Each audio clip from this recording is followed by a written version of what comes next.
स्वागत है आप सभी का अपने चैनल मैथ कैलकुलस पॉइंट में। आज के इस वीडियो में अपरिमेय संख्या सिद्ध करना सीखेंगे।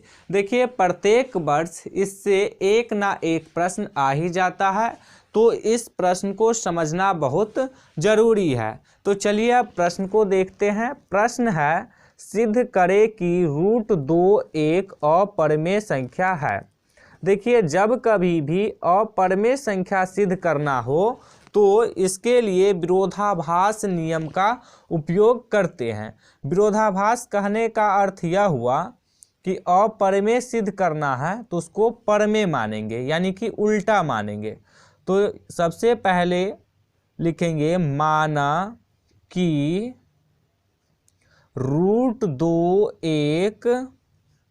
√2 एक परिमेय संख्या है। परिमेय संख्या का परिभाषा आप लोगों को मालूम होगा कि परिमेय संख्या किसे कहते हैं। देखिए, परिमेय संख्या को p/q के रूप में लिख सकते हैं और p और q जो है ये सहअभाज्य होता है तथा q बराबर नहीं होता है 0 के। तो यहाँ देखिए, √2 को परिमेय संख्या माने हैं, तो इसीलिए √2 बराबर p/q लिख सकते हैं। अब लिखेंगे, जहाँ p और q सहअभाज्य, जहाँ p और q सहअभाज्य है तथा q बराबर नहीं है 0 के, अब देखिए, 2 में रूट लगा हुआ है तो इस रूट को हटाएंगे। रूट को हटाने के लिए स्क्वायर लगाते हैं। देखिए, यदि बराबर के इस तरफ स्क्वायर लगाएंगे तो बराबर के इस तरफ भी स्क्वायर लगाना होगा। तो इसके लिए अब लिखेंगे, दोनों तरफ वर्ग करने पर, वर्ग करेंगे तो ये हो जाएगा √2 का स्क्वायर बराबर p/q का स्क्वायर। अब देखिए, स्क्वायर से रूट कैंसिल हो जाएगा तो ये आ जाएगा 2 बराबर, ये हो जाएगा p²/q²। अब इसको बाई क्रॉस करेंगे, यानी कि कैंचिया गुना, तो एक को p² से गुना करेंगे तो हो जाएगा p² बराबर 2 को q² से गुना करेंगे तो हो जाएगा 2q²। अब देखिए, यहाँ पे p² का गुणनखंड 2 भी है और q² भी है। तो इसको एक उदाहरण से समझते हैं। यदि 15 ले रहे हैं, 15 का गुणनखंड 3 और 5 दोनों है, तो इसका अर्थ यह हुआ कि ये 15 जो है ये 3 से भी कटेगा और 5 से भी कटेगा। तो यहाँ देखिए, p² का गुणनखंड 2 और q² है, तो इसका अर्थ यह हुआ कि p² जो है ये 2 से भी विभाजित होगा और q² से भी विभाजित होगा। तो यहाँ पे लिख सकते हैं, p² 2 से विभाजित है। अब देखिए, फिर एक उदाहरण लेते हैं। 4 का स्क्वायर यदि 2 से विभाजित है तो 4 का स्क्वायर हो जाएगा 16, 2 से, तो ये विभाजित हो जाएगा 8 से। तो यदि 4 का स्क्वायर 2 से विभाजित है तो 4 भी 2 से विभाजित होगा। तो यही है यहाँ पे, यदि p² 2 से विभाजित है तो p भी 2 से विभाजित होगा। तो लिख सकते हैं यहाँ पे p भी 2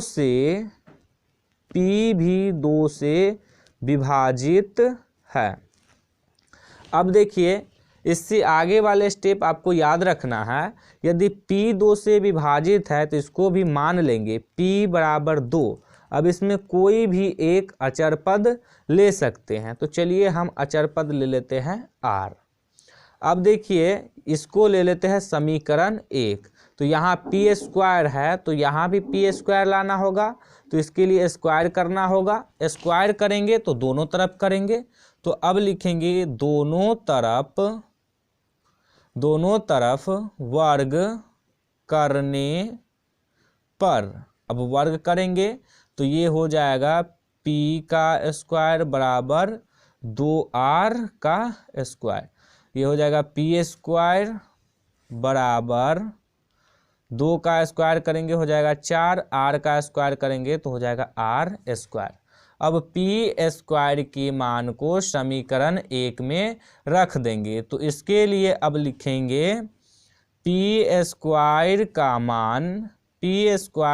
मान समीकरण 1 में रखने पर, समीकरण 1 है पी स्क्वायर बराबर 2q स्क्वायर। तो अब इसको यहाँ पे लिख देंगे पी स्क्वायर बराबर 2q स्क्वायर। अब पी स्क्वायर का मान है 4r स्क्वायर, तो पी स्क्वायर के स्थान पे लिख देंगे 4r स्क्वायर बराबर 2q स्क्वायर। अब देखिए ये 2q स्क्वायर जो है इसको बराबर किस तरफ लिख सकते हैं, तो लिख देंगे 2q स्क्वायर बराबर 4r स्क्वायर को बराबर किस तरफ लिख सकते हैं, तो लिख देंगे 4r स्क्वायर।